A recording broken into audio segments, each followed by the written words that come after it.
আমি অবাক লাগে কি কারণে আমাদের একটা নেতা ওই বুথের কারণে মানুষগুলো কেন একটু দাঁড়ায় না। এই যে আপনি দেখেন মাদ্রাসা আছে, মাদ্রাসাটা তো ডেভেলপ করা যেত, মাদ্রাসার ডেভেলপমেন্ট হচ্ছে না। তো এই মাদ্রাসার মধ্যে প্রত্যেক মাসে 1 কোটি টাকা মতো খরচ হয়। আমি বুঝি না আমাদের নেতাগুলো কি করে, শুধু বুটের জন্য তারা এগুলো নিয়ে কথা বলে না, কারণ তাদের বুট প্যান্ট নষ্ট হয়ে যাবে। আমাদের পরিবর্তন আনতে হবে। আর বর্তমান জেনারেশন ওই যে বড় বড় হাম কর্ম সেই কর্ম এই নেতৃত্ব পছন্দ করে না।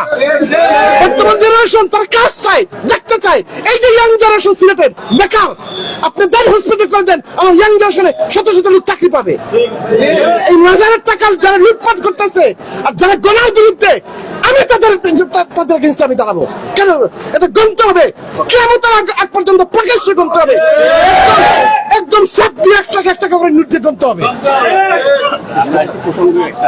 আমি আপাতত যেটা আমি উপস্থিত ভাবে যেটা বলেছিলাম যে আমার বাইপাসের মধ্যে আমার জায়গা আছে, সেই জায়গা থেকে আমি 6 একর জায়গা আমি দিয়ে দিব এই বাইপাসের মধ্যে, এই আমাদের নতুন ক্যান্টনমেন্টের পাশে।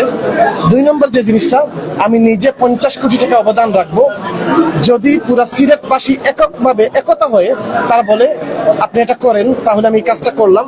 আর মাজারের যে টাকাটা আছে প্রত্যেকটা পাই টাকা হিসাব নিকাশ করে আমরা এই হসপিটালের মধ্যে ইনজেক্ট করলাম, তাহলে আমরা হসপিটাল মাজার জিয়ারত করতে আসবে, তারাও সেবা নিল, সিলেটের মানুষের সেবা হলো। আপনি দেখেন উসমানীর মধ্যে গিয়ে, উসমানী হাসপাতালের মধ্যে গিয়ে দেখেন, লজ্জা লাগে যে রুগীরা হচ্ছে রাস্তার মধ্যে শুয়ে আছে, চিকিৎসা পাচ্ছে না, হার্টের রুগী, ক্যান্সারের রুগী। ওরা কি আমাদের যে সিলেটি না? ওরা কি আমাদের ভাই বোনরা না? আমরা একটু পরিবর্তন নিয়ে আসতে হবে। মেডিকেলে উন্নত আমাদের সিলেট উন্নয়ন না।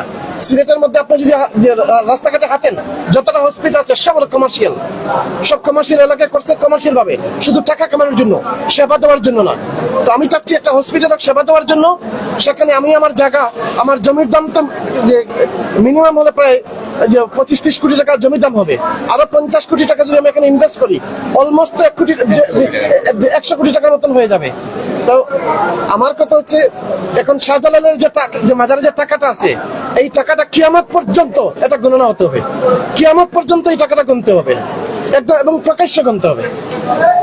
এবং এই টাকাটা যদি আমি আবার বলি, যদি কেউ মনে করে যে এই টাকাটা গোনার এত সময় নাই, ভাই সময় নাই, তুমি তোমার কাছে থাকো, এখানে যে মানুষ আছে এরা হলো এখানে টাকাটা গণবে, গোনার পরে এই টাকা থেকে তাদের যে শ্রমের টাকা দেওয়া হবে, ঠিক আছে? যারা গণবে, গোনার পরে এই টাকা থেকে যে মানুষগুলো কষ্ট করলো 2 ঘন্টা 4 ঘন্টা একদিন নিয়ে, তাদেরকে এই টাকা থেকে তাদের শ্রমের টাকা দেওয়া হবে, যাকে বলা সম্মানী দেওয়া হবে। আর এই টাকাটা, মাজারের টাকাটা, আমি বলতেছি এই টাকাটা যেন আর লুটপাট না হয়, এই টাকাটা যেন